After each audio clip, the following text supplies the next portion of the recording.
अब खबर अगली जो ले रहे हैं वो हम हिमाचल प्रदेश से ले रहे हैं। केंद्रीय मंत्री जेपी नड्डा, जिनका संबंध मूलतः हिमाचल प्रदेश से ही है, आज वो शिमला के पीटरहॉफ में पहुंचे और वहां पर मोदी सरकार के 12 साल पूरे होने पर उन्होंने सरकार की उपलब्धियां गिनाई।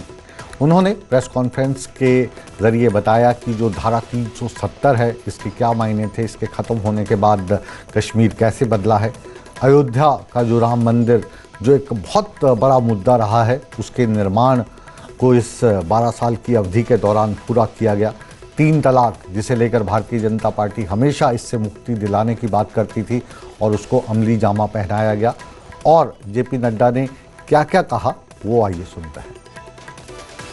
तरीके से हम सब यहाँ बैठे हैं, मेरे सामने सब लोग जो बैठे, सब ने मेरे साथ 80 के दशक में और 90 के दशक में लड़ाइयां लड़ी हैं। हम किस बात के लिए लड़ते थे? धारा 370 समाप्त करेंगे। मालूम नहीं था कि कर पाएंगे कि नहीं कर पाएंगे। हम लड़ाई लड़ते थे, रामलला हम आएंगे, मंदिर वहीं बनाएंगे। हम लड़ाई लड़ते थे ट्रिपल तलाक की। मालूम नहीं था कि हम इसको सफल होंगे कि नहीं होंगे। लेकिन आज इन 12 वर्षों में प्रधानमंत्री मोदी जी ने हम लोगों को चश्मदीद गवाह बनाया है, जो हम देख रहे हैं अपनी आंखों से कि धारा 370 समाप्त हुई। तो आइए अब सीधा आपको लिए चलते हैं शिमला, जहां से हमारे संवाददाता रणवीर हमारे साथ जुड़े हैं। रणवीर, आज जेपी नड्डा साहब उस अंदाज में नजर आ रहे थे जिस अंदाज में कभी वो हिमाचल प्रदेश यूनिवर्सिटी के प्रधान हुआ करते थे, प्रेसिडेंट हुआ करते थे, और उस वक्त जब वो धरना प्रदर्शन करते थे तो ये नारे लगते थे कि रामलला हम आएंगे, मंदिर वहीं बनाएंगे, धारा 370 एक धोखा है, कश्मीर बचाओ एक मौका है। तो आज भाषण में वही झलकियां देखने को मिल रही थी। तो इन झलकियों का मकसद मोदी साहब के जो 12 साल हुए हैं उनकी उपलब्धियां गिनवाने का है या फिर टारगेट हिमाचल है, क्योंकि कुछ समय के बाद हिमाचल में चुनाव होने वाले हैं? जी हाँ, बिल्कुल।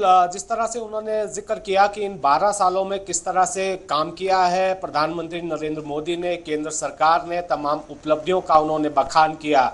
लेकिन अंदाज की जो बात आपने कही कि अंदाज वही था और निशाना सीधे हिमाचल पर भी था। हालांकि कांग्रेस पर जो कांग्रेस का जो आला नेतृत्व है उस पर थोड़ा जरूर उन्होंने वार जरूर किया, लेकिन निशाने पर हिमाचल सरकार रही। हिमाचल में क्या क्या काम केंद्र सरकार ने किए वो गिनवाए हैं, लेकिन साथ में बड़ी बात उन्होंने पंचायत चुनावों को लेकर कही और साफ तरीके से उन्होंने संदेश दिया और हिमाचल की जनता का उन्होंने धन्यवाद किया कि भाजपा को समर्थन दिया है। हालांकि कांग्रेस के दावे कुछ अलग है, लेकिन उन्होंने सीधे तौर पर कहा कि ये आगाज हो चुका है और उन्होंने ये कहा है कि 2027 की ये तैयारी है। और बीजेपी का जो नेतृत्व यहाँ पर प्रदेश का मौजूद था, उन्हें भी संदेश ये दिया गया जेपी नड्डा की तरफ से, अब एकजुट होकर उन्हें जो है लड़ाई लड़नी होगी। और साथ में उन्होंने जिस तरह से काम गिनवाए हैं केंद्र सरकार के और खामियां किस तरह से उन्होंने, हालांकि सीधे तौर पर हमला उन्होंने ज्यादा नहीं किया कांग्रेस सरकार पर, मुख्यमंत्री पर, लेकिन केंद्र सरकार किस तरह से काम कर रही है और जो पंचायत चुनाव है उनको लेकर किस तरह से उन्होंने अपनी बात कही, तो उससे संदेश बिल्कुल साफ है कि यहाँ पर किस तरह से भाजपा अब आगे बढ़ेगी। पीछे क्या आपके नाटी चल रही है इस वक्त, अगर हम अपने दर्शकों को फुल स्क्रीन करके दिखाना चाहें, या आप छाता लेकर कहीं दूर खड़े हैं? या देखिए, इस वक्त हम रिज मैदान पर हैं और हल्की बारिश यहाँ पर जो हो रही है, तस्वीरें सबसे पहले यहाँ से दिखाना चाहेंगे कि किस तरह अभी नज़ारा यहाँ पर बना हुआ है। थोड़ा सा अगर हम आगे की तरफ चले, रिज मैदान से किस तरह की तस्वीरें निकल कर आ रही है, क्योंकि हल्की बारिश भी यहाँ पर हो रही है। आप जानते हैं कि समर फेस्टिवल चल रहा है और समर फेस्टिवल का आज अंतिम दिन है, तो बारिश भी हो रही है। इस बात का इंतजार रहेगा कि शाम तक मौसम किस तरह का रहेगा। पिछले कल भी हमने देखा कि रात के समय जो कार्यक्रम होता है उसमें खलल बारिश ने डाला था। जी रणवीर, आज यही खबर करके हम आपको जाने नहीं देंगे, बल्कि जो मौसम की खबर है उसको लेकर वापस आपके पास आ रहे हैं।